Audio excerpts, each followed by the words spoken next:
एक बार की बात है, एक छोटे से शहर में रीना नाम की एक छोटी लड़की रहती थी।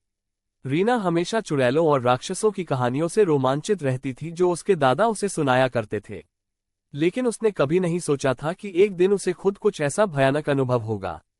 यह एक अंधेरी और तूफानी रात थी और रीना घर में अकेली थी। उसके माता पिता एक डिनर पार्टी के लिए बाहर गए थे और देर तक वापस नहीं आए।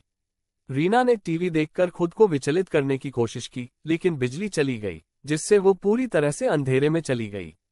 अचानक उसने अटारी से एक कर्कश आवाज सुनी। वह हमेशा अटारी से डरती थी और इस आवाज ने उसके दिल की धड़कन बढ़ा दी। रीना ने धीरे धीरे चरमरती सीढ़ियों से अटारी की ओर अपना रास्ता बनाया। जैसे ही उसने दरवाजा खोला, उसने कुछ देखा जिससे उसका खून ठंडा हो गया। कोने में काले कपड़े में एक आकृति खड़ी थी।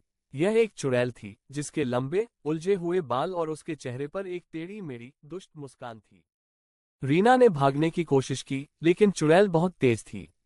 वह अपनी हड्डी वाली उंगलियों से आगे बढ़ी और एमिली की बांह पकड़कर उसे और करीब खींच लिया। रीना डर के मारे जम गई क्योंकि चुड़ैल ने प्राचीन भाषा में जप करना शुरू कर दिया।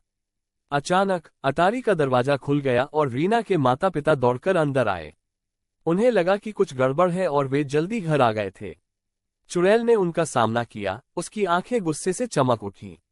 लेकिन रीना के माता पिता साधारण लोग नहीं थे। वे जादू टोने के विशेषज्ञ थे और वे जानते थे कि इस तरह की स्थिति से कैसे निपटा जाए।